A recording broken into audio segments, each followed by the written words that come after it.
I pledge allegiance to the flag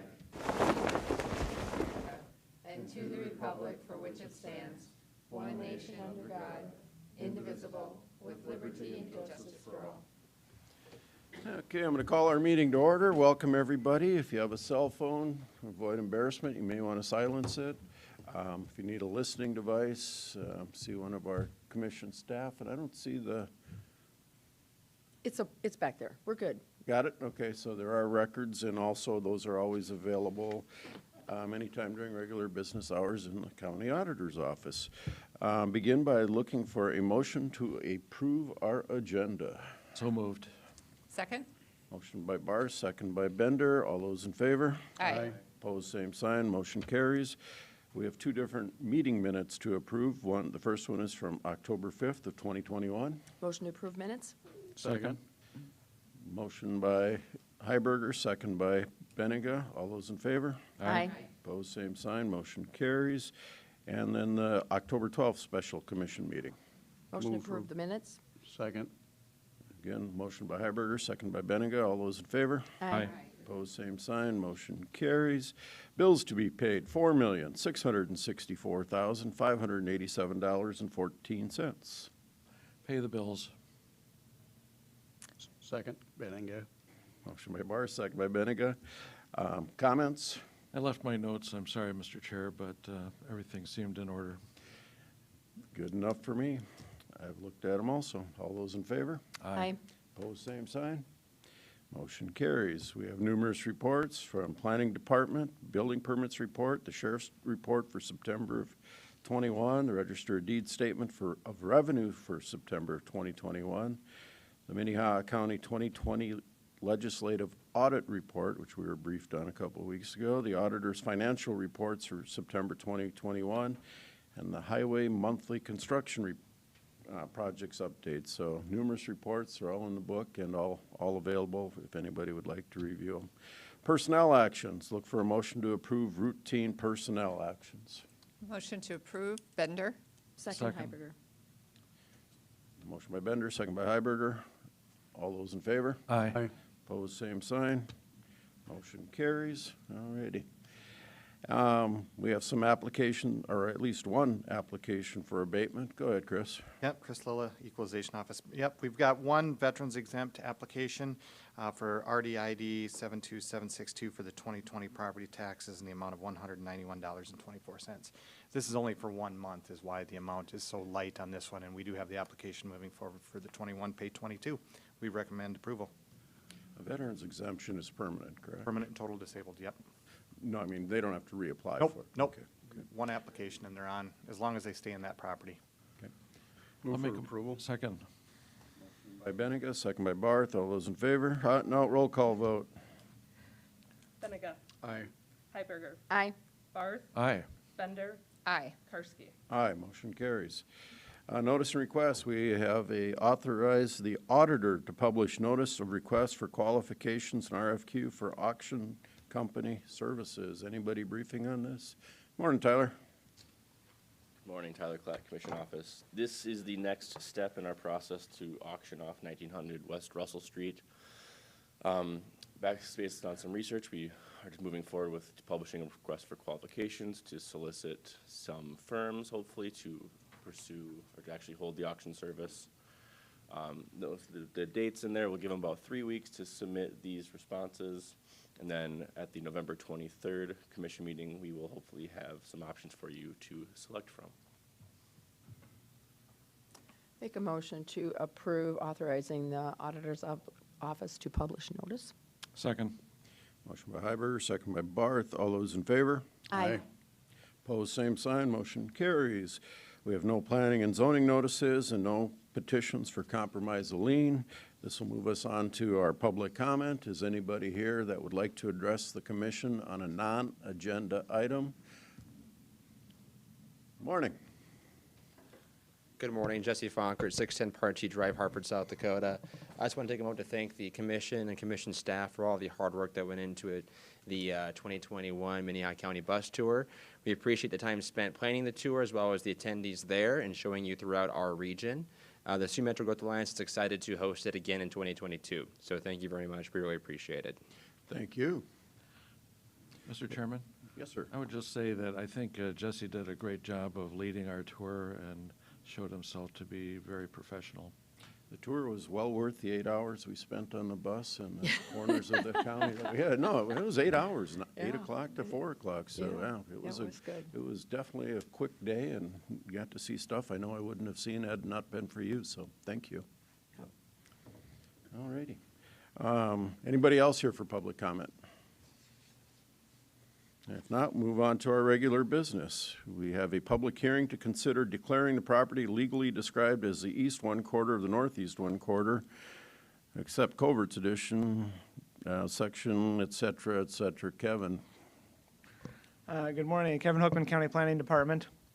This is a request for a public nuisance hearing for the property that was described. The address is 25735 459th Avenue, and the property owner is Keith Demint, which is approximately 1.5 miles northwest of Humboldt. In the spring this year, the staff received a complaint about the property having approximately 30 or more cars sitting in the property. Most of them are tipped over and being dismantled. Staff worked with the property owner through the summer with some progress little by little throughout the summer. And finally, but always having a little bit left over. On October 14th, staff took updated photos of the property, and I'll show them here. There's much visible improvement over the property, but it is difficult to see if all the cars and stuff are actually licensed. I'll just go with that, begin with the photos here. Here would be the property, elongated property in the farm area on the south side of the property. Some aerial photos of the site from the east. And here's some of the original photos taken in the spring. You can see there that the cars tipped on the sides and parts on the property. Through the later spring, summer,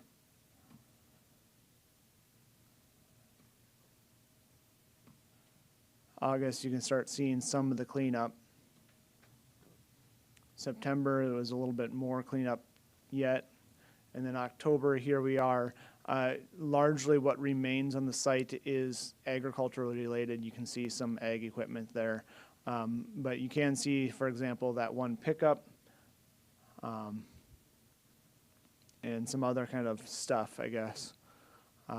Some stuff, cars in the closer up, you'll see the one is licensed and the other one with the smashed in hood is not. And then there's a pickup in the other photo on the right.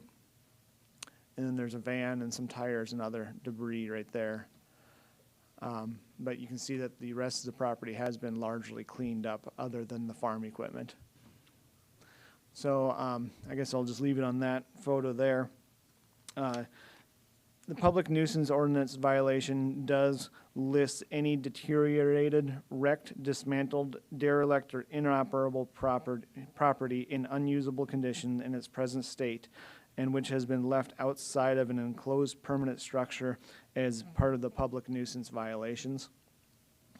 South Dakota codified law does allow Minnehaha County to declare a public nuisance and allow the county to clean up the property and defray the costs to the property owner as property taxes as a special assessment. This property has had some consideration or some cleanup. So Minnehaha County Commission may consider the property for property nuisance. And if they do so, they can enact South Dakota Codified Law 21-10-6. And I am here for any questions.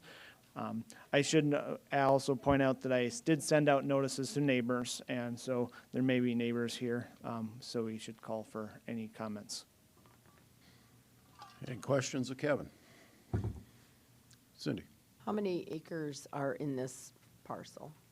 This parcel, I believe there's 20.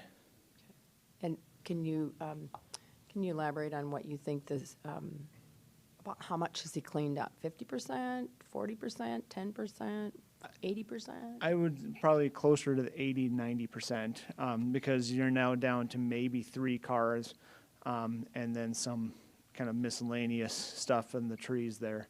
So he's yeah. made significant. He has made obviously, very significant progress. improvement. Okay. Other questions?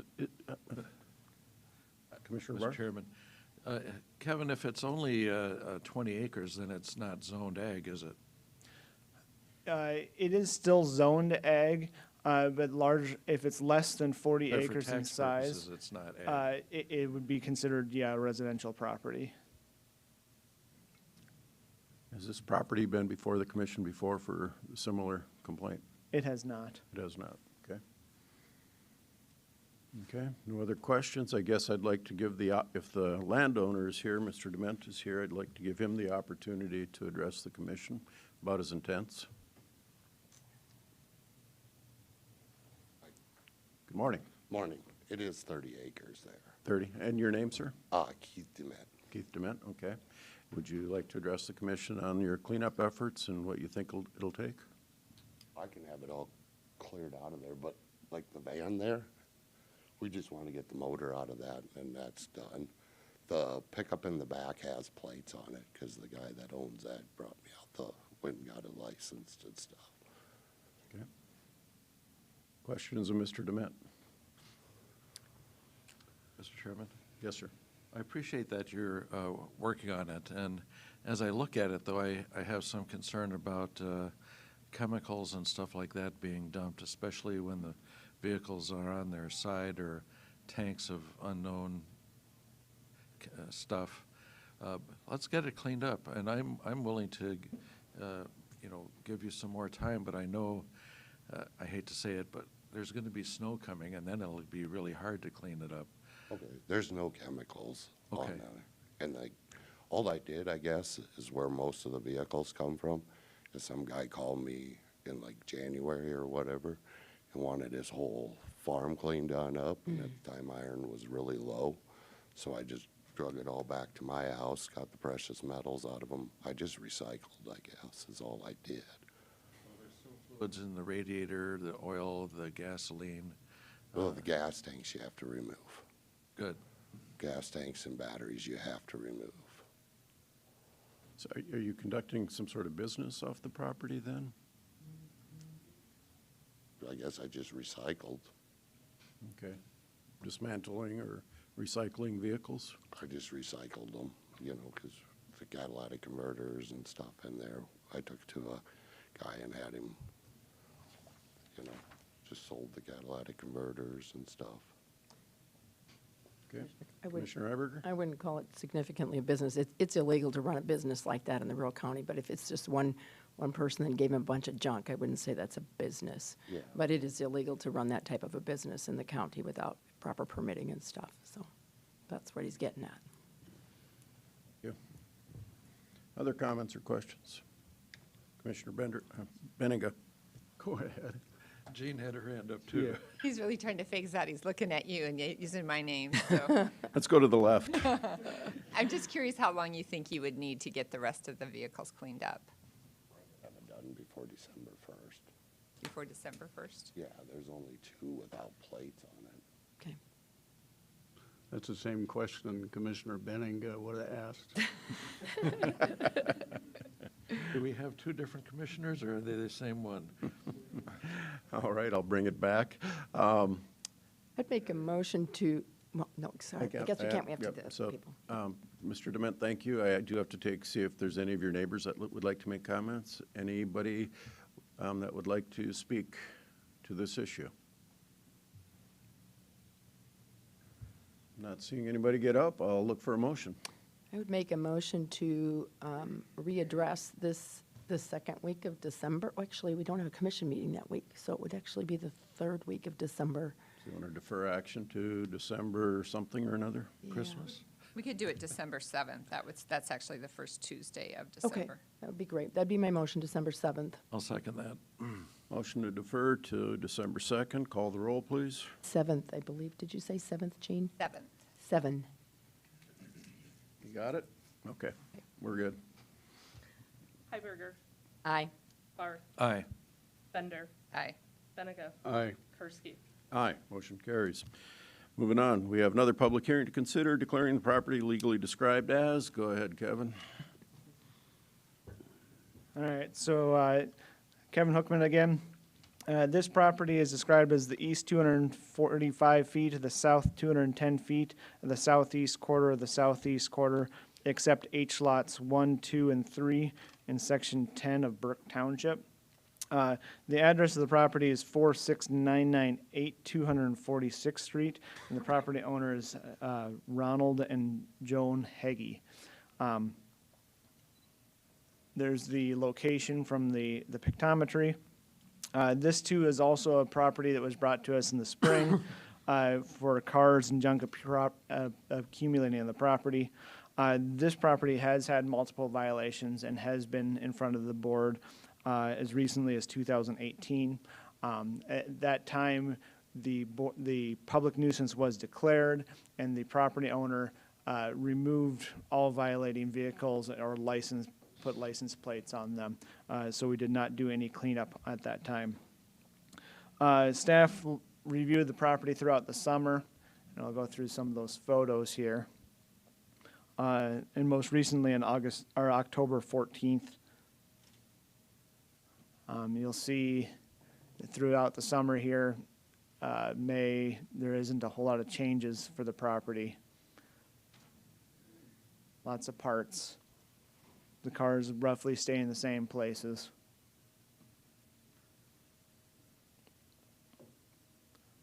July, August, some closer up vehicles. This is on the other side of the house. And then here's the October photos. I will point out that in previous nuisance complaints, part of this complaint was that he's storing vehicles in the right-of-way. This time around, he has been keeping his vehicles further back, and without surveying, I can't tell for sure, but it would appear that he's keeping them out of the right-of-way. But I'll just point out here in this October photo that he did recently add a large tank that's being held up, which I don't know what the use for that would be. But then the vehicles are there. And I'll just show here, you can see that he's put plates on several of those vehicles and recently licensed them, or the one I think has a historical plate on it. And then this would be the other side of his property with boats and cars. And he must have a wood-burning furnace because he has cut a lot of wood for his house. And I guess I'll go back to there. So staff finds that there's still unlicensed and other parts on the property, lots of abandoned property, but I also comment that there's a fence on the property. I did not look behind the fence, and the last time it was kind of what's behind the fence will be kind of reviewed maybe at a later date. The ordinance itself does not have a reason to stay outside of behind the fence. It just says inside of an enclosed building. What's behind the fence may harbor rodents. It may cause environmental damage if there's tanks or other things like that. So that should be a consideration in this discussion as well. We already went through what an abandoned property is and that the state law does allow the county to declare a public nuisance. The Planning and Zoning Department does request that the County Commission declare the property legally described as earlier a public nuisance and enact South Dakota codified law. So is there any questions? Questions for Kevin? Commissioner Iberger. Kevin, on some of these pictures, there's a blue line or a red line around the property. I'm just wondering, so is this spilling outside of the property line, or what is the purpose of the line on some of these pictures? These ones? Yes. So I guess from the pictometry views, especially when you go at an angle like this, the drawings of how the line is in real life, where that property line is, and where it shows up in an angled photo doesn't always line up. So I don't need to look at them and say he's outside the property lines. Yeah, this is showing he's outside the property lines, but it may or may not be. It would be hard to tell because he's close, but yeah. Thank you. Other questions for Kevin? Kevin, how many of these vehicles are unlicensed, can you tell? I did not get an exact count, but I would estimate 10 out of the, probably half of the vehicles that are on the property. Okay. Is the home occupied? Yes. It is, okay. Mr. Chairman? Commissioner So Barth. that would apply also, the registration would, like on boats and trailers, campers. Okay. Thank you. Not seeing any other, one more question, One more. Commissioner Berger? So, we didn't do the cleanup, but it was cleaned up in the last couple of years. How much of this stuff is all of this new since the last time we cleaned this up? We didn't have any pictures from, prior, and I'm just wondering, is all of this stuff new in the last couple of years? I don't think so. Several of these photos, I'll point out, have some of the blue pickups that he uses regularly. He also uses like a 2-ton kind of truck with a crane on it that has stayed on the property. Some of the tractors and trailers have stayed on the property as well. What's this zone, Kevin? It's zoned A1 agriculture. A1 Ag, okay, thank you. Mr. Chair? Yes, sir. So Cindy, the last time it was here, they were parked right up to the corner. And I've driven by it a few times since then, and it's, they're not quite up into the right-of-way at this point. What kind of business can be conducted on A1 Ag? Well, a salvage yard is not allowed to be conducted on A1 agriculture. And I guess I would classify this as a salvage yard since he's bringing in multiple vehicles, and repairing either way would not be allowed in A1 agriculture. So an automotive maintenance, repair, that type of thing. Correct, yeah, that would not be allowed. Any other questions of Kevin? Okay, I'll look, if the property owners are here, I'd welcome them to the podium to address the commission if they wish. Please introduce yourself. No? Okay. Is anybody here that would like to address the commission about this property? All righty. Moving on to the commission action then. Commissioner Benninga, you're first. I guess it seems like we're doing this about every year, almost. And frankly, if it's getting to be a test, I think the individual is flunked. So I would like to declare this as a public nuisance. That's a motion. I will second that motion. Bender. All righty. We have a motion and a second. Additional comments, Commissioner Heiberger. How far do we want to clean up? I think that needs to be established, since Kevin has talked about this is a big problem, and so how big of a cleanup do we want to do? I think that's important to reflect. Well, I guess for one thing, I think we need to remove all the unlicensed vehicles. I also think we need to find out what's behind the quote fence. And I don't know what we need legally to be able to do that. Might need a state's attorney's opinion on that. Or Eric?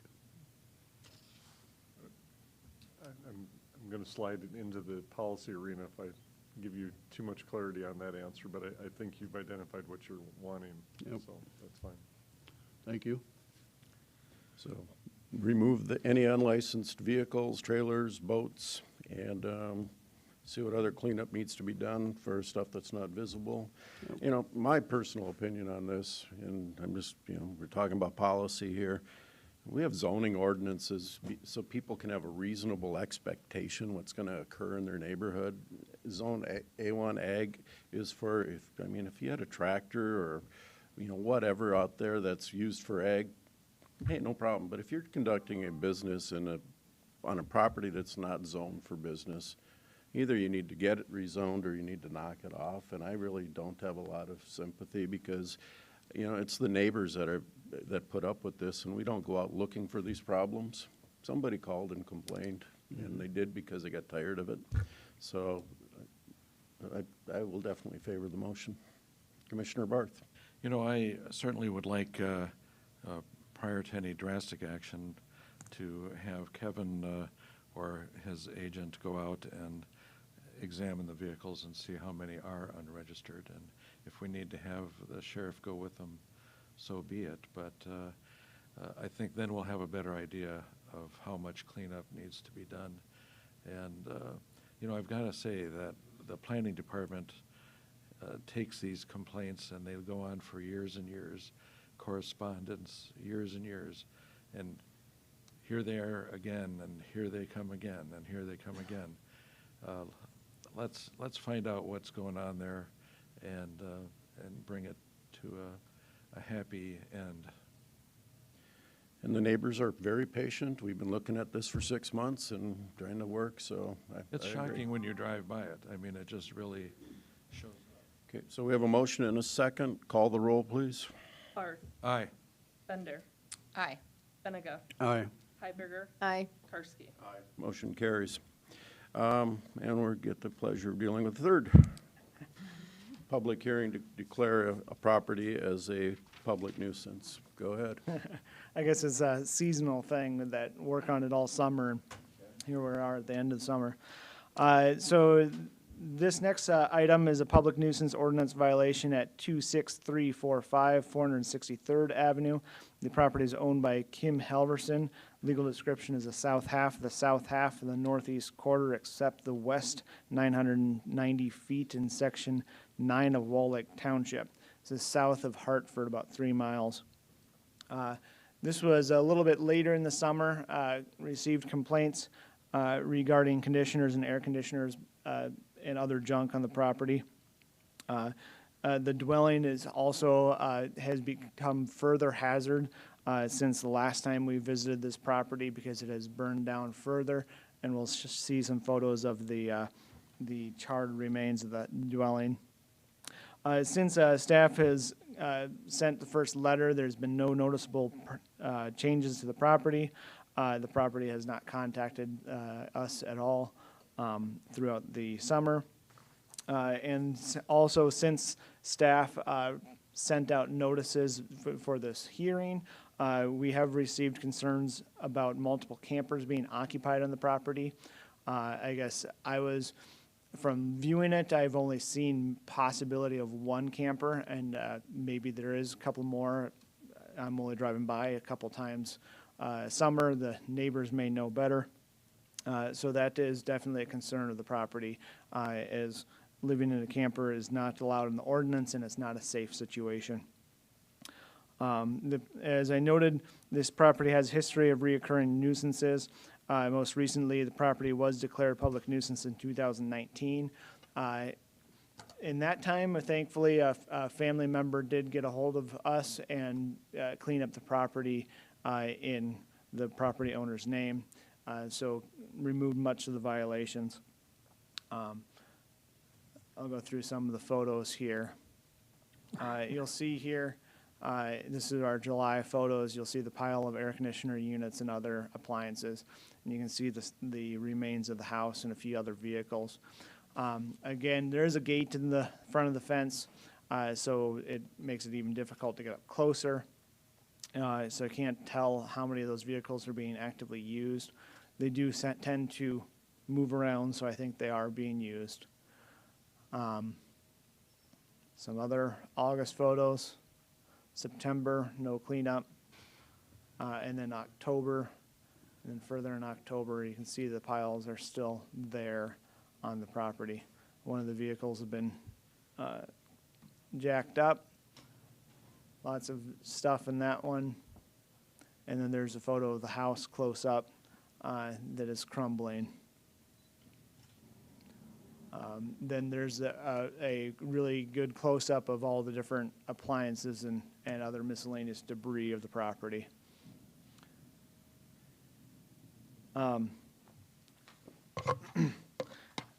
Again, South Dakota codified law does allow the county to declare a public nuisance. And the Planning and Zoning Department does request the Minnehaha County Commission declare the property illegally described as a south half, northeast quarter, except the west 990 feet in Wall Lake Township, a public nuisance, and enact the South Dakota codified law. There has been a lot of interest from the neighbors on this one, especially since the notice has gone out. We've received a lot of calls and questions and concerns. So, And I'm trying, just full disclosure, I think we received some emails too that we need to make part of the record, or they probably already have been. Is that correct? Not, they will be. So, yeah, I've received at least a few emails anyway on this property, so, okay. Questions for Kevin? Kevin, is this the same property that had all these air conditioners last time? Yes, and last time the house was unoccupiable due to a fire, but it was at least standing. So, And they also had their cattle running loose on the highway, that has been a common complaint, yes. which may be why there's a lock on the gate. More later. Other questions? Again, what's it zoned? Again, this one is also zoned A1 agriculture. And is there an occupied or is an occupiable residence on the premise at all? Not since the fire, no, there's not an occupied residence on the property. All righty. I don't see any other questions for you, Kevin. I'll give the property owner, if they're present, the opportunity to comment.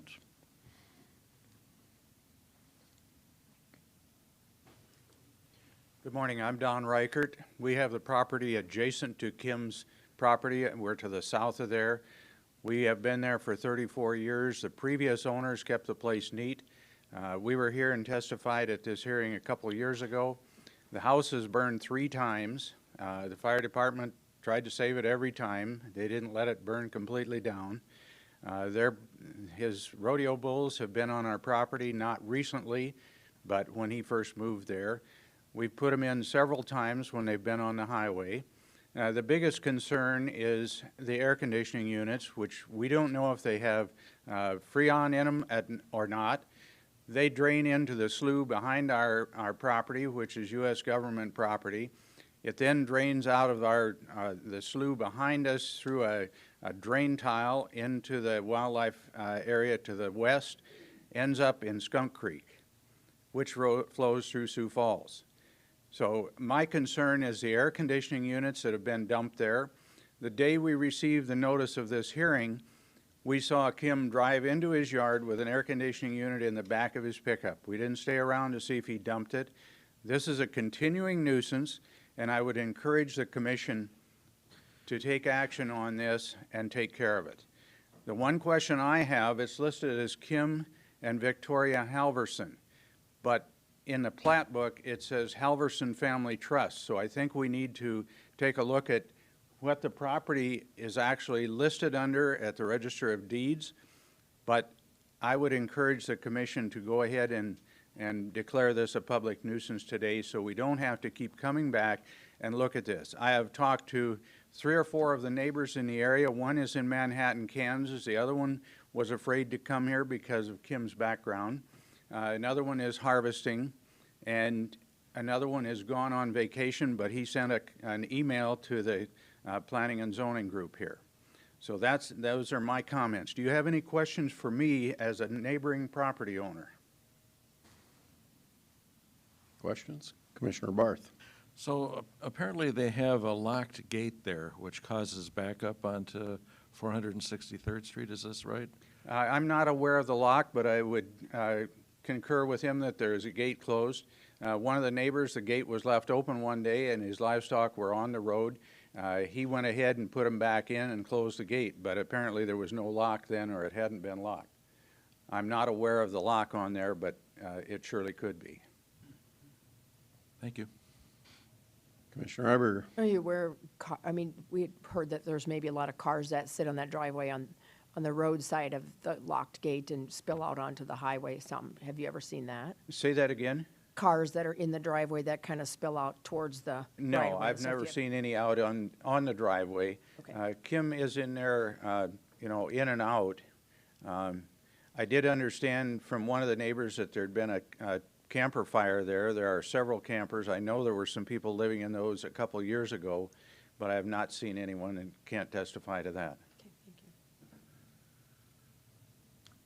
Thank you very much, sir. Thank you. Okay. Is the property owner present? Would any other neighbors like to address the commission? Any other comments? Up to the commission for your action. Mr. Chairman, I'm a little incensed about this one because we had this exact problem with air conditioners piled up there with cattle running loose. And as I look at it, I can't help but wonder what's happening if there's any sewage from that camper. What's happening if there's any chemicals from this crap? What about this gate being locked? Are they cooking meth in that house? Is that why they're having fires? I mean, this needs to be looked into. This needs to be cleaned up. This needs to stop. Other comments?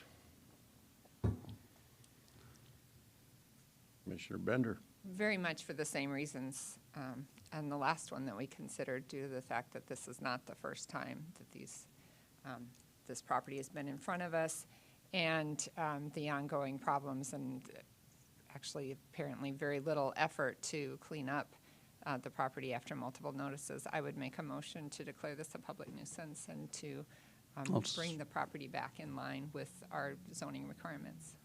Okay, we have a motion and a second. Commissioner Heiberger. I will just say that I'm going to support it. I drove by totally not intending to a few weeks ago and was shocked at what a mess it was and came back and reported it to planning, and they said, oh yeah, we're already working on that. So we are trying to take notice of what's going on in our neighborhoods, particularly, you know, the planning with sites that we've had problems in the past, and so it needs to be cleaned up. So we have a building that's partially burnt. Are we cleanup going to include raising the rest of that residence? Can we? If we can, I would say we do. I think we have to, and we need to check for hazardous waste. And, you know, obviously if there's criminal activity, that's something in a different area. But, you know, it could be mental illness, whatever. Let's get this thing taken care of once and for all. Okay. Can we condemn a building? Have we ever done that, or Kevin? Our ordinance does not specifically address condemnation of a building, but it does address things that are hazard, and being that this is 90% burned down, I would call this a hazard. It's no longer a structure, it's just hazard. Okay. Commissioner Heiberger. If we're going to tear down the rest of the house and there's a huge hole there, does that include that? Can we just fill it in with dirt? I'm just thinking somebody's going to fall in that hole. I guess that I can ask the contractor that to see what that would entail. Okay. So clean up, get rid of the air conditioning, get rid of the house, or what's left of it. What should be our date on this? Same as last time?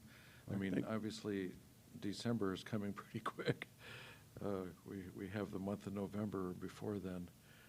I'll go with cleaned up by December 7th. Well, I don't think that we put a date on cleanup by, not for this. That's, yeah. I'm going to maybe ask our legal counsel, if we pass this and could call it a public nuisance, when does that become effective? Does it have the waiting period of 2 weeks, or is it effective immediately? No, it's effective immediately. Mr. Anderson has a comment.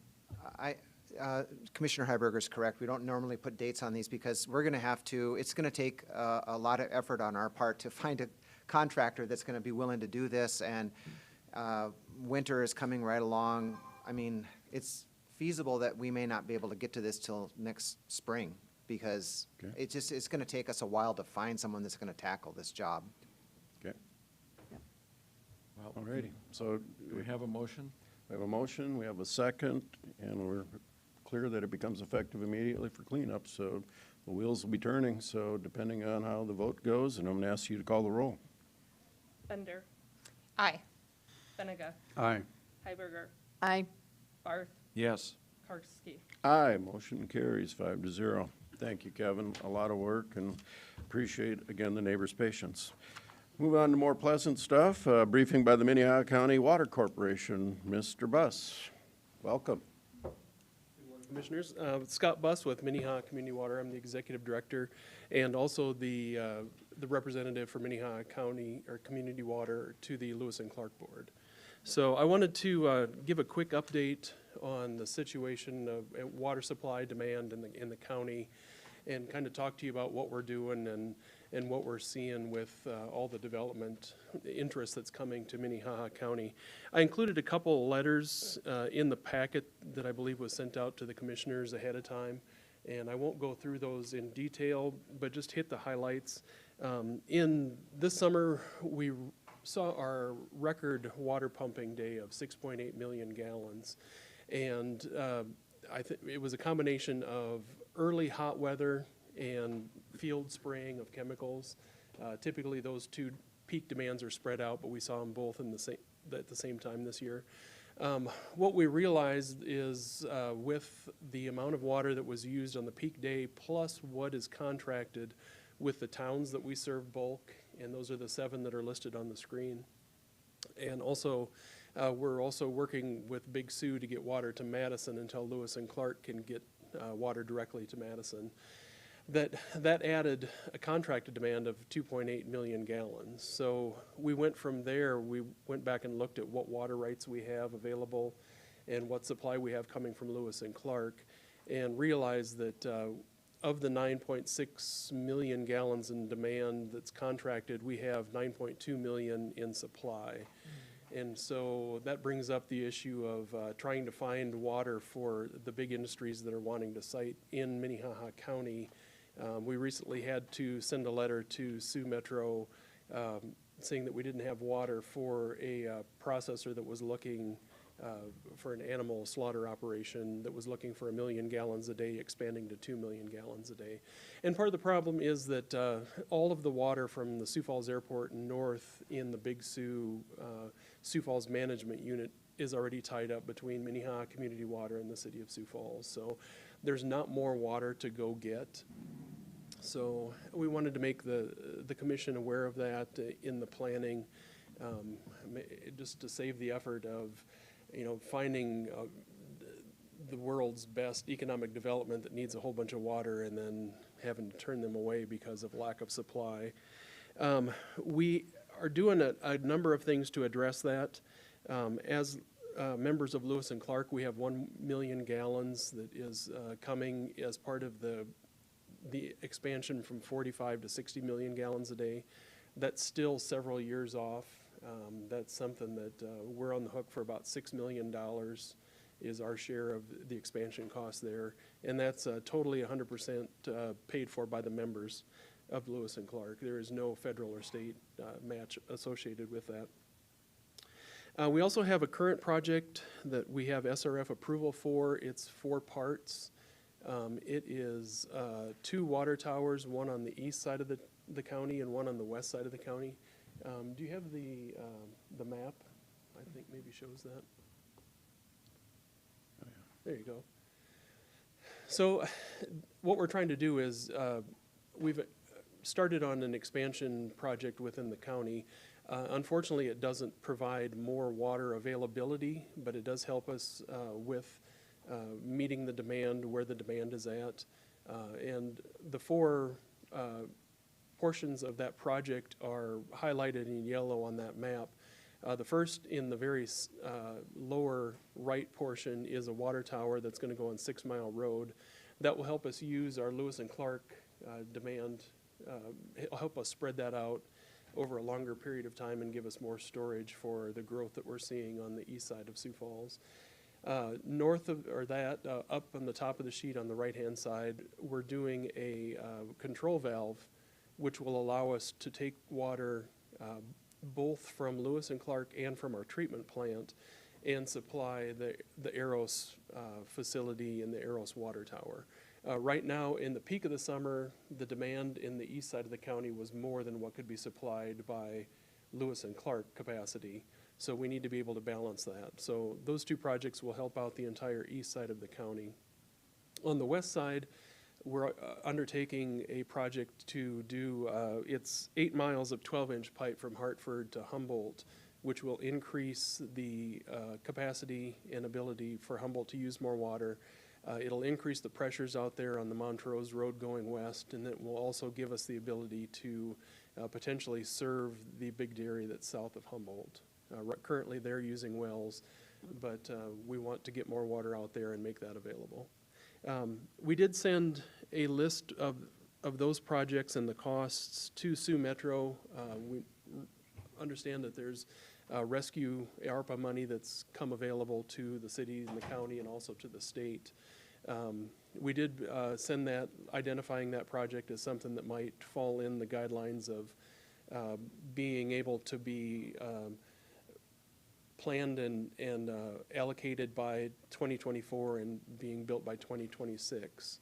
Our initial SRF project for that was $7.5 million, and we expect the cost to be come in probably 20% more than that, based on the shortage of PVC pipe and then also the increase in construction costs.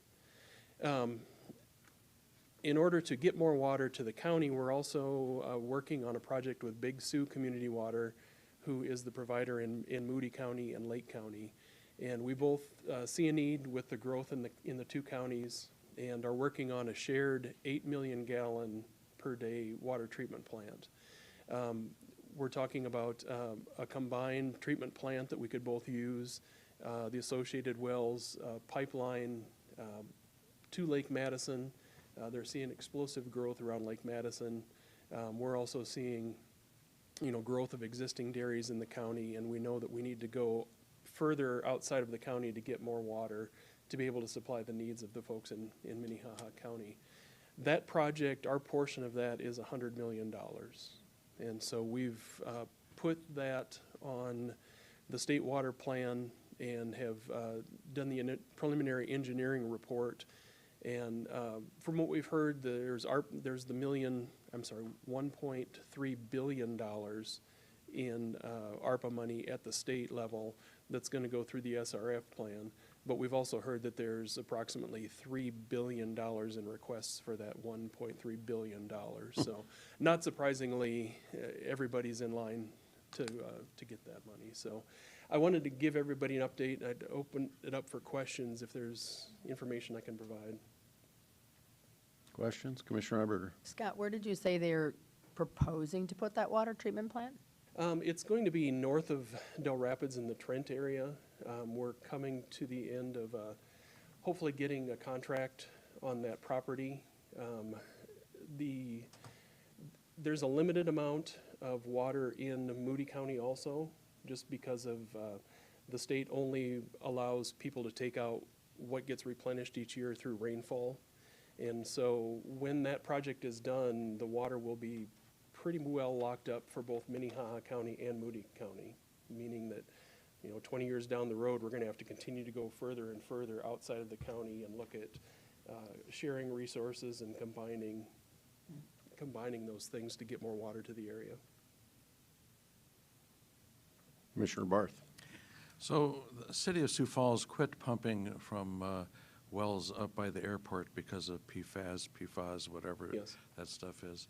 Can that water be used for anything? I'm not sure what, not human or animal consumption, human or animal. unfortunately, but If they used it for irrigation, would that also get into the crop, so to speak? that's above my pay grade on that one, I'm afraid. Okay. Basically, that's a contaminant from fire extinguishers, fire foam that the airport has. I think the federal government is willing to compensate for the military part of those things. What about water from the wastewater treatment facility? Can that be somehow treated far enough that the astronauts use it? Well, I think that's very much the trend that we're seeing in California. I think there's some active projects where cities have a designated potable drinking supply and then an irrigation supply, and the water from that goes through the wastewater plant is put in the dedicated irrigation lines and used for lawn watering, so you're not using potable treated water.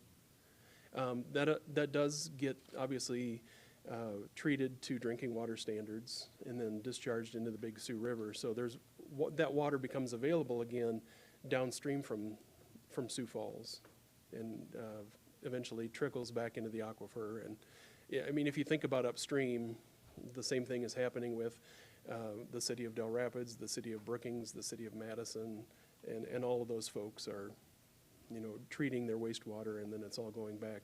It's the circle of life. Drink more beer. Other questions? I guess, kind of breaking it down simply, you have roughly 7 million gallons available. Roughly 9 million available, and demand about equal to that also. So. The 7 million treatable through the plants and 2 million Lewis and Clark. Oh, okay, so you had 9 and you're using up, so I mean, we gotta be, in my perspective, this, as a policymaker, thinking 20 years down the road. And, you know, you look at your recent customer inquiries and they're looking for another 8 million gallons a day, you know, and that's all economic development. We toured a dairy last week. They use 200,000 gallons a day for 5,000 head cattle.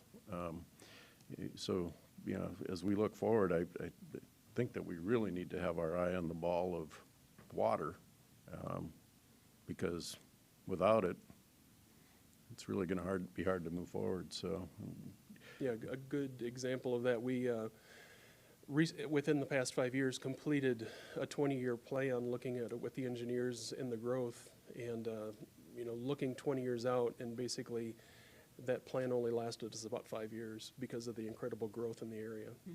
So the planning cycle keeps getting shorter on top of everything.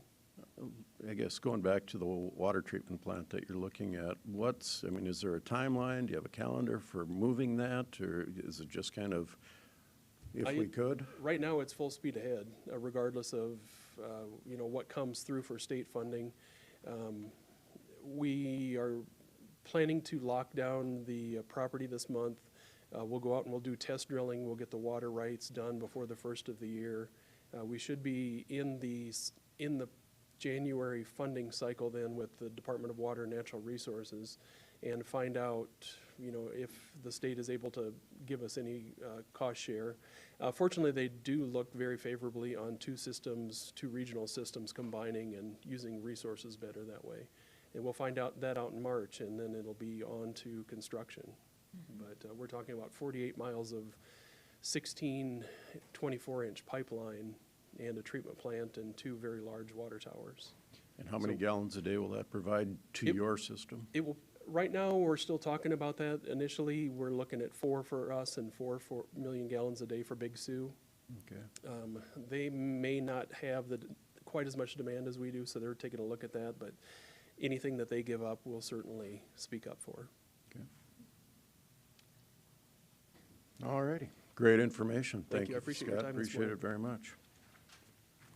All right. We now move on to a presentation by the Interlakes Community Action Partnership, and what I'm assuming is your last appearance, maybe, before the County Commission?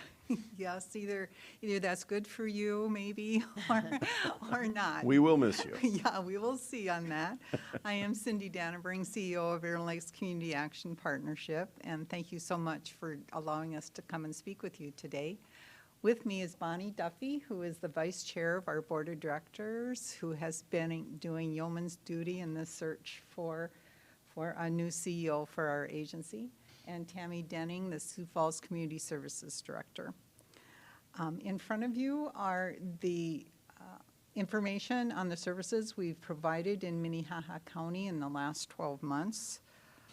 Weatherization continues to be not funded as much as we would like it to be, but we're understanding that there is additional funding coming. Just as a side note, in this time of COVID, with all the serious illnesses and deaths that have accompanied it, there has not been a lack of funding for our agency. We have gotten more funding than I can ever remember in the many years I have worked at this agency. Unfortunately, to administer that funding needs staff, and that's where we've struggled, as I think others have as well, in hiring. Hiring has been a challenge for us in the last year and continues to be in all areas of our agency. Our Early Head Start Center is full, and functioning, and we have a waiting list. Number of families we serve in the VITA program continues to increase.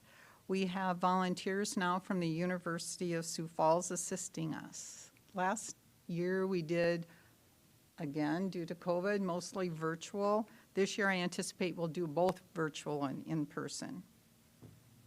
Through Heartland House, Bright Futures, and the ESG programs, we touch the lives of 278 homeless and near homeless families with rental assistance and case management. The waiting list for these programs continues to be there. We have applied for an additional 13, up to 13 families that we'll be able to serve through HUD funding for Heartland House. Minnehaha County has a strong network of nonprofits, as evidenced by the 6,100 referrals we made in the last year. In addition to what's listed on there, Interlakes is also general partner in a couple of tax credits properties here. And in the last year, we just completed the construction of a 46-unit townhome project, 6 buildings at 6th and Bonson. Many of those units were spoken for before it was even finished, and it's running at 99% occupancy all the time.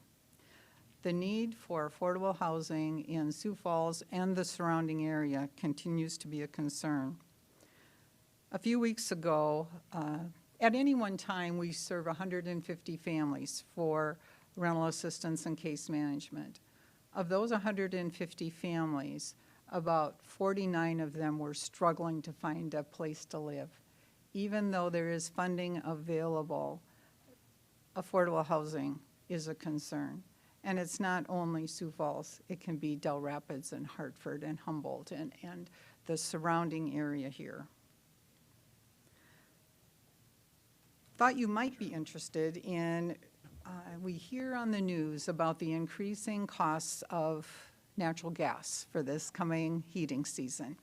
And thinking about our families who are living on limited incomes, I had a conversation with the State Director of Energy Assistance yesterday. He assured me that they, again, have plenty of money to help people as those numbers go up. As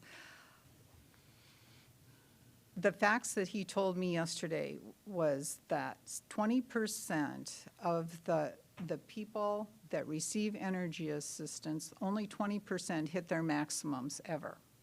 So there's some room there. Then he said if people start bumping up against that maximum, they will raise those maximums so people are not struggling with their heating costs. And I think that's very worrisome for some of our lower income families, as it is for all households, I think, in our area. Another program we are administering is the Emergency Rental Assistance Program, and we contract with the South Dakota Housing Development Authority for those funds. Started out very COVID-related and has expanded beyond that. Tammy will talk to you a little bit about that program. Thank you, Cindy. Good morning, Commission, and unlike Cindy, I will hopefully be here for many years to come, as long as you'll have me back. So, as Cindy said, there is not a shortage of COVID funding over this last year and a half or so, unfortunately, for the many households we served. As you can see, that was sent in. We have, through ERA and some of our own funding, we have assisted approximately 1,900 families with rent, mortgage, and utility assistance. We also have some internal funding. It's called CSBG, which is Community Services Block Grant funding that only Community Action Partnership agencies receive from the federal government.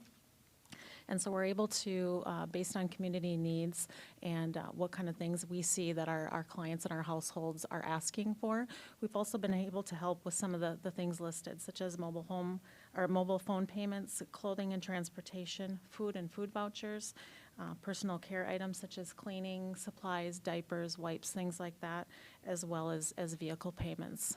And we continue to see a rise and an increase in people calling for those kinds of things as the days and the weeks go on. As Cindy also mentioned, we also contract with South Dakota Housing Development Authority, and so we are processing applications for South Dakota Housing in the Emergency Rental Assistance Program.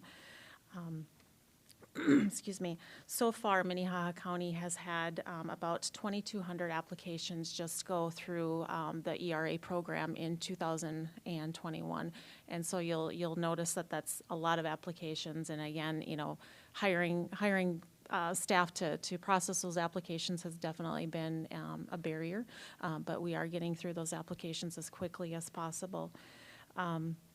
This year, there's two different fundings. One is a ERA 1 and one is an ERA 2. The ERA 1 is the funding where it has to be COVID related. So a household has to have a COVID related event to be eligible for that. And so far this year we've spent, not we, but the state has spent about $6.2 million. For the ERA 2 funding, the state has spent about $4.3 million, and that just has to have the household has to have a financial hardship. It doesn't have to necessarily be COVID related. So you can see the definite amount of spending. There also is a fund for mortgages, but that will end as of December 30th because the funding will be done. And so far this year, $2.1 million has been spent just in 2021. Last year, about $6.1 million was spent in about three months from October through the end of December. So, anybody have any questions? Mr. Chairman? Please. Tammy, do you guys have a definition for affordable housing? Is it $300 a month, $1,300 a month, $3,300 a month? You know, affordable housing, when we look at that, especially for our families, because although they're receiving rental assistance or tenant-based rental assistance through each of our programs, excuse me, we're also, you know, they can receive that for up to 2 years while they're participating in the program. But we also look at to make sure that, you know, what happens to them after they're done with the program. Are they going to be able to afford this apartment by, you know, an increased income? And so we're definitely looking at, you know, what their potential is for their earnings, what the amount of rent is for that apartment. But affordable, I mean, is going to be different for different people. And like Cindy said, you know, right now we're just not able to, you know, help, you know, find affordable housing for a lot of our families. And some of that is due to, you know, barriers, criminal barriers, credit barriers, but a lot is just because the housing isn't available for them as well. So. Mr. Chairman? Yes, sir. What's going on with Heartland House at this point? Go ahead. Nice that you asked, Jeff, because as I said, that we have applied for the 13 additional families, and Jeff has been very involved with us in the past when we've done fundraising, as Bonnie has always been the chair of that group working with fundraising, that we may need your help again, because if we receive that HUD funding, we're going to have to get match from somewhere, and that's when we need to have fundraisers. So the program itself is going well. You know, it works to have scattered sites. We used to have the families all in one building or two buildings. We had Heartland House 1 and 2. Mm-hmm. Now they're scattered, so they are amongst the general public, and it seems to work very well for them and their self-sufficiency, not having to move out. When they're finished with the program, they can stay housed in that one place. So the program itself is going well. Thank you. Mm-hmm. I guess the only question I have is, part of your presentation is that 16,803 people live below the poverty line. Which, I mean, there's so many definitions of poverty line. Which poverty, is that the federal? Yeah, that would be 100% federal poverty level. which is 36,000 or something. What, do you know that number? I don't know it offhand. Isn't 4 around 20 something? Yeah, probably, yeah. No, around 24,000 for a family of 4. Oh, ouch, okay. It's a lot of people. Okay, It's a lot of people. thank you. No other questions? Ladies, thank you very much for the work you do, and happy retirement. Thank you. You're welcome. All right, look for a resolution to rescind Resolution MC 20-64, property tax payment plan for Brian Ray Matthews. And good morning, Ben. Yes, good morning, Commissioners. Ben Kite, Minnehaha County Auditor. So, yes, I'm here today to ask for you to approve the rescission of a tax payment plan for Brian Matisse. Back in October of 2020, the Commission approved Resolution MC 20-64 for a tax payment plan for Brian Matisse. That tax payment plan was agreed to by Mr. Matisse, and it called for monthly payments of $637.42 from November of 2020 through October 2022 to cover back taxes, penalties, and interest, totaling $15,298.27 on parcel 059074. The resolution did state that in the event of the owner of record does not pay all those back taxes, penalties, and interest, the county could proceed with our tax deed process. Mr. Matisse has made 3 of the 12 required monthly payments totaling $1,917.94 on the tax payment plan during the time it's been in effect. The auditor's office has had some conversation with Mr. Matisse, and the auditor believes that Mr. Matisse has not demonstrated a willingness to be in compliance with the agreed-upon tax payment plan. Considering Mr. Matisse's violation of the terms of the agreement, along with guidance from the Minnehaha County State's Attorney's Office, we would ask that the tax payment plan be rescinded. Mr. Matisse has been served with the notice of the hearing today on the rescission of the tax payment plan. He was served on October 15th. So I'll take any questions you might have on this request. Any questions? Is Mr. Matisse here? He is not. Mr. Chairman, and one more question. Is there any way to expedite the process, since he's already obviously been in violation of paying his taxes previously? Or do we have to go through the long process again to take control of this property? Yeah, we would have to go through our normal process. We have been informed by Mr. Matisse he's in negotiations to sell this property, so we would expect if that does occur, hopefully for the next month, those taxes would be paid, brought full at that time. So you mentioned the process. Where does this put us? I mean, It basically just all taxes are due. Yes, right. Immediately, so, and yeah, so just like any other taxpayer found any tax payment plan agreement, he needs to bring his taxes due. I think he's behind about on the tax payment plan itself about $12,500. There's total due about $20,400. That's outside of that tax payment plan for other years. Commissioner Eberger. So if he sells this house in the next month and we've rescinded where does that put it?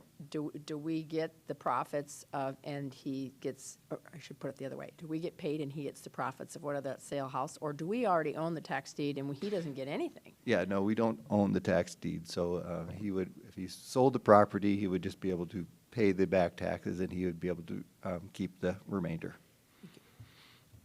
I've always been kind of interested in this process, and I know our prior auditor worked with numerous individuals. I've often wondered, I mean, is this the only one we have a problem with, or are there others that we will be seeing? There are others that you will be seeing in the near future. Okay. Yes. Good to know. Mr. Chairman?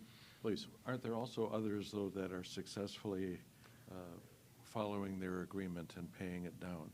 Yes, so when my time as the auditor, we had 18 tax payment plans when I came in. 6 of those have paid in full since then. I think we have about 4 that are seriously delinquent, probably haven't paid for a year since then. So the remainder, we have people who pay on a regular basis. All right, so this is a resolution that I need a motion on. Make a motion to rescind the tax payment plan on this property. Second. Second by Barth. Other comments? All those in favor, say aye. Aye. Opposed, same sign. Motion carries unanimously. Thank you, Ben. And moving on to certify the results of the October 4th, 2021 election for the Meadows View Circle Road District. Yes, so on October 4th of this year, the property owners of Meadowview Circle voted on the question of forming a road district. There are 8 property owners. They were all Ben, I'm sorry. I'm sorry. It just brought to my attention that we need to do a roll call vote on the last motion, so I apologize. So call the roll on our motion for number 15. Benega. Aye. Hiberger. Aye. Barth. Aye. Bender. Aye. Karski. Aye. Motion carries again. Sorry to interrupt. Okay, so yes, there was an election held on October 4th by the property owners of the Meadowview Circle Road to form a road district. There are 8 property owners in this area. 8 of those they participated in the election. The results were 4 in favor of forming the road district and 4 against forming the road district. So consistent with state statute, there was no majority to vote. No majority was obtained, so the request for the road district failed. So, you know, I've given you copies of the tally sheets. Obviously, a small election, but yeah, evenly split. It was good democracy in action, I guess, in a small scale. Motion to Every approve- vote counts. Motion to approve the canvas. Second. Second by Barth. Call the roll. Hiberger. Aye. Barth. Aye. Bender. Aye. Karski. Aye. Did you use a computer to count the votes? Moving on. Authorize the chair to sign a joint powers agreement between the South Dakota Department of Veterans Affairs, Minnehaha County, and Mapleton Township for improvements to the Slip Up Creek Road and 477th Avenue, our Veterans Cemetery. Yes, sir. Good morning, Commissioners. Steve Groen, Highway Superintendent. As many of you are aware, the 2021 legislature authorized $1.5 million to the South Dakota Department of Veterans Affairs to upgrade Slip Up Creek Road between County Road 125 and the entrance to the new Veterans Cemetery. Today I'm asking authorization for the chairperson to sign a joint powers agreement between Veterans Affairs, Minnehaha County, and Mapleton Township to hire a consultant to design and then for Veterans Affairs to construct the new roadway. We will be involved in the design process. The road will be built to Minnehaha standards. We will be able to observe construction, make sure it's to our standards, and upon completion of the project, the roadway will become a county road and we will own and maintain it. It was a long process. You and I were involved in many meetings, and I think we have a good agreement. Can we sell naming rights to this county road, or what's our? I'll leave that up to the board. Oh, okay. Commissioner Bender. Well, I just want to thank the Highway Department and particularly Commissioner Karski for his leadership on this. This is a great project for the citizens of Minnehaha County and for the folks who are utilizing, for our veterans and their families who are utilizing that cemetery. All good things require a lot of effort sometimes, and this certainly required a lot of effort, leadership from our local legislators. But I think we've got a good agreement, and I think that this will be a great end result. As usual, our embedded state's attorney, Judy, did a fantastic job. Excellent. This has been a process, no doubt. I'm pretty excited about getting this done too. And does the road get cared for just beyond the entrance to the cemetery? There'll be a large round area, more or less, not a roundabout, but a large area where snowplows will have room to be able to turn around, so that'll go just past it. The road to the north is not part of this agreement. Right, okay. How about curb and gutter, lighting, that kind of stuff? That'll be part of the project scoping. Great. You know, people making this final journey, it would be nice if it was nice. I think the funeral homes would appreciate not having to wash their cars after every trip out there too, so, yeah. The first half mile isn't too bad. All righty. So I'd look for a motion and a second. I'll make the motion. Motion by Barth, second by Heiberger. By Heiberger. Doesn't start with a B. I'll call the roll, please. Barth. Aye. Bender. Aye. Benega. Yes. Heiberger. Aye. Karski. Aye. Motion carries 5-0. Thank you. Thanks, Thank you, Steve. Steve. Thank Judy, too. All right, consider a motion to approve the removal of item 3A1 under the Section 6 Medical Assistance of the Minnehaha County Poor Relief Guidelines. Anybody here to present on this? Carrie's here? Okay. Oh, He's hiding Jamie's here, okay. in the overflow room. Morning. Good morning, Jamie Phelps, Human Services. So this section deals with medical pre-authorization. So if somebody wanted to have, see if we could provide assistance with a surgery or some type of a medical procedure ahead of time that was pre-scheduled, you know. Under our current guidelines, we allow for the emergency admits, and doesn't really cover really well that type of a thing. So when we had counsel from the County State's Attorney's Office that recommended that we remove that at this point because under state statute, counties are not required to provide the pre-authorization or the remedial medical services to individuals. So the recommendation was to remove that out of there at this point. And if we look at history, you know, you go way back. It predates me prior to when I came to the county, but at some point, the folks that ran the office thought there was a need for that, and it was important to do that at the time. But as time has gone on, over time, we've realized that when we see these types of things, and we have paid a few of them from time to time, but when we see these, for the most part, the true emergent ones, we end up seeing those on the back half anyways, after the fact, after they've had a surgery and then we know for sure, yeah, it really was emergent, and we can have better access to the medical records and determine whether or not they were eligible at that time during the emergency and that kind of a thing. So it's more difficult to do on the front end when you don't have all that stuff, you know. Not to mention that we really don't have adequate guidelines to define all of that at this point. We realized after we had the council review those and stuff.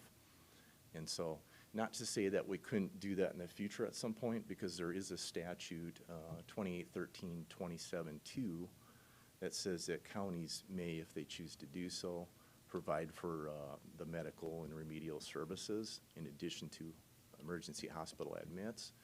But we'd have to come up with, if we seen a need for that in the future, we'd have to meet and establish detailed guidelines that explain the scope of those services, eligibility criteria for those, and the payments for those and whatnot. So, and it's just not there right now.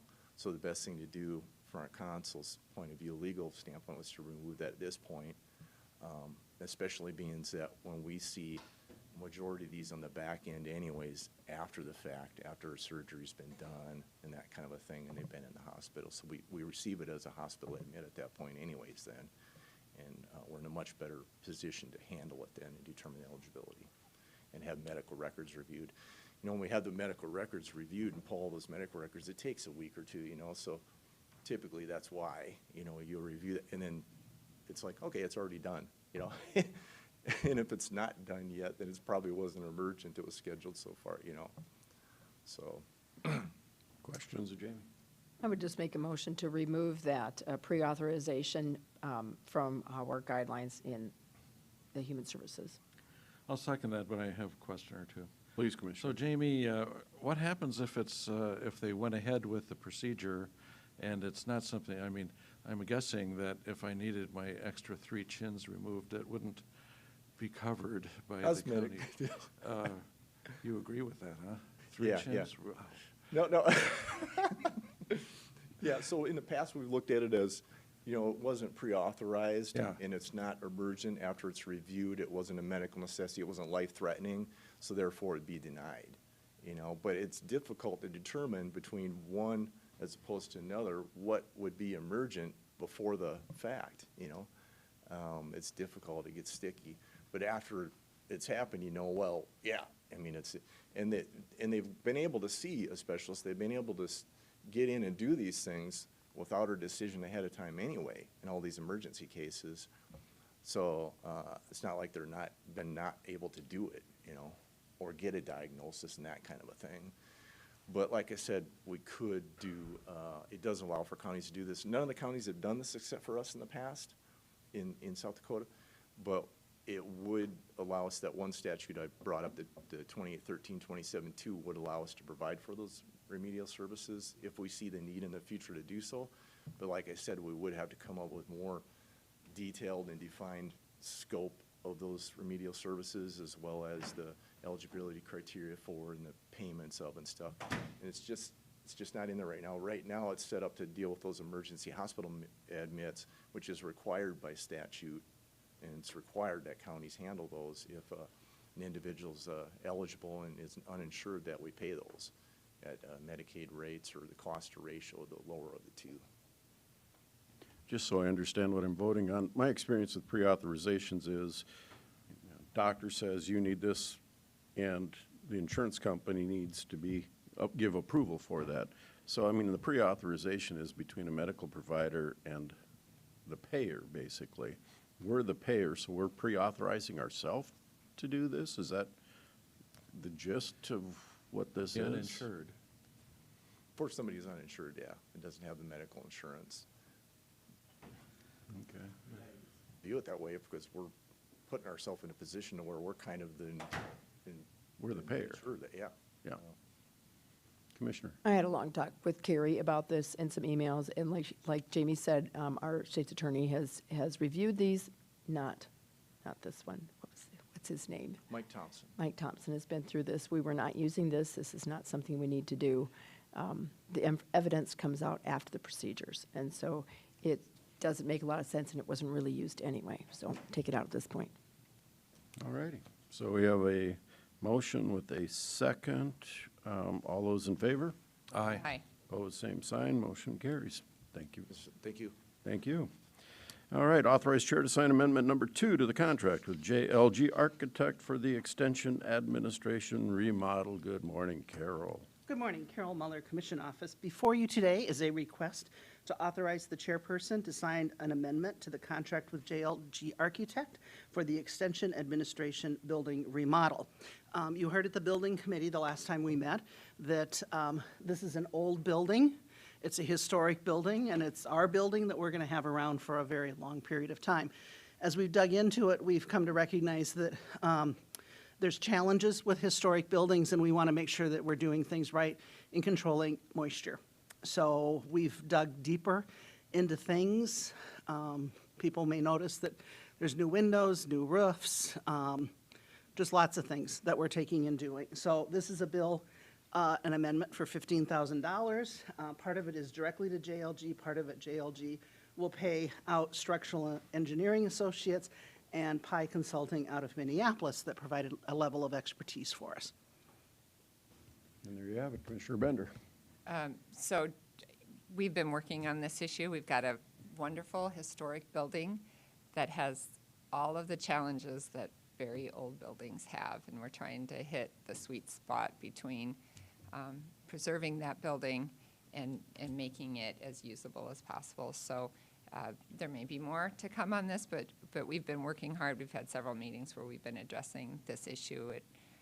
unfortunately slowed down our construction over there a little bit, but we've gotten really great input from these additional experts, and so I think that this is, I'm fully supportive of paying this. It's money well spent.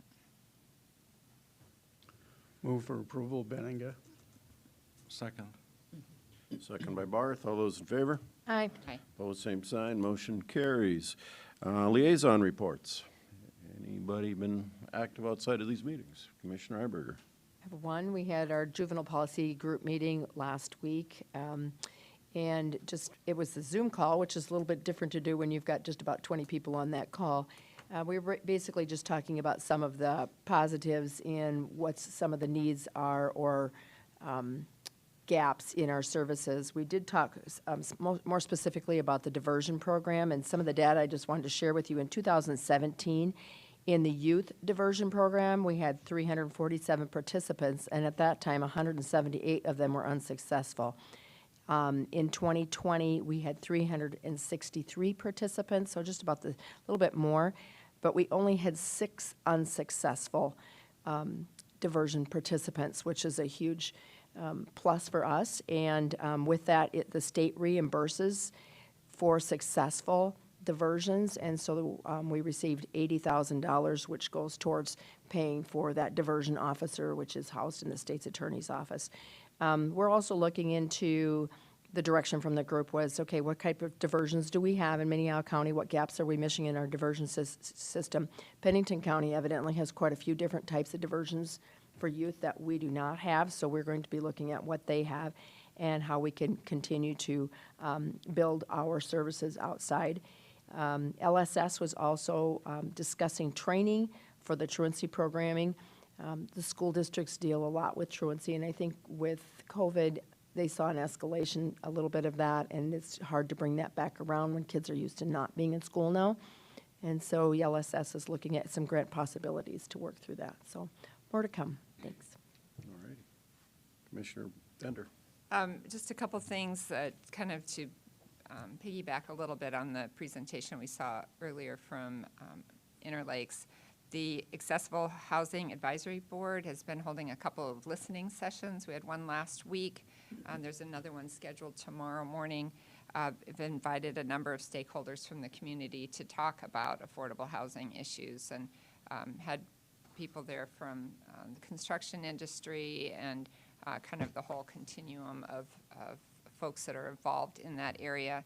Lots of great discussions. You know, most things you can talk a lot, and then it ultimately comes down to money and how do you get resources, and how do you allocate those resources in a way that most moves the needle in trying to provide accessible housing. We all know that it's a problem. The solutions are a little more elusive, but it was a great discussion, and once the second listening session is held, we're going to come back together and try to set up some parameters for how that group allocates the funds that we have the ability to influence. And so that's been really good. Another update on the study on the software for the state's attorney's office. We did receive some preliminary parameters from Barry Dunn as to what they would expect a software package, a prosecution software package to include, and then we hope to get a report out from them about how the two different software packages that we're looking at kind of measure up on that scale of those criteria. I think that will be Friday, and then we're going to regroup and try to come up with some sort of recommendation to bring forward to this group. There's a few other issues we're still trying to work through, like storage of video and some things like that.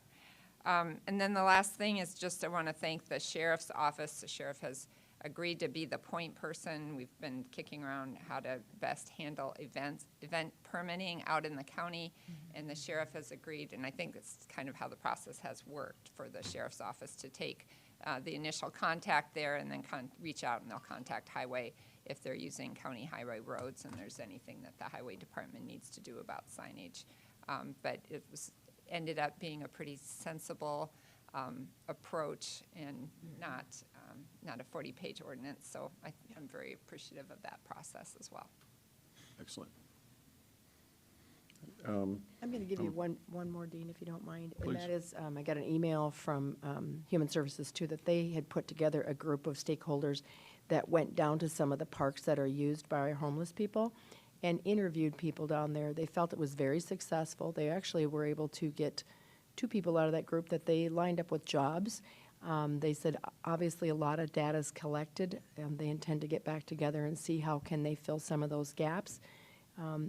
I'll have Carrie maybe write you up a quick note and email it to you so you get a little bit better idea of what they did. But they're pretty happy with the results of their interviews and had good participation of those people that were there telling them what the problems were. Some of them just didn't have affordable housing. So it was good. I'm gonna, Mr. Chairman? Go We ahead. were all there, but when we did the bus tour, we got an earful about the lack of drinking water or whatever in the county. But we also got a proposition from western communities, western Minnehaha County communities, about doing their own standalone sewage treatment facility. And it seems like everyone wants just a few tens of millions of dollars from the county.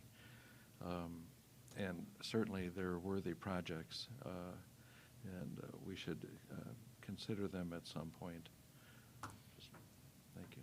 Thank you, Commissioner, and that's why we're putting together our list. So, as Commissioner Bender said, I had some interaction with the sheriff in the must have been last week. I'm trying to remember, time gets away from me, but regarding concerns about involuntary commitments, emergency commitments, capacity of the link, and we had a well over an hour-long meeting, Zoom meeting with the executive director of the link, the staff of the link, the sheriff's department, some of his top people, and I think we came to a resolution. In fact, I got an email today about what's going to be done and saving beds for emergency commitments and withdrawal management. So just hats off to everybody, keeping the lines of communications open and talking, and for the link and their staff to really, again, rise up and say we can make this work to keep people on IVCs out of jail, basically, where they really don't belong for the most part. So just a lot of extra work that goes on behind the scenes and talking and communication. So thank you to everybody on that. Any new business? Any old business? And we have no executive session, so I'd look for a motion to adjourn. So moved. Second. All those in Aye. favor? Aye. Opposed, same sign. We are adjourned. Thank you, everybody.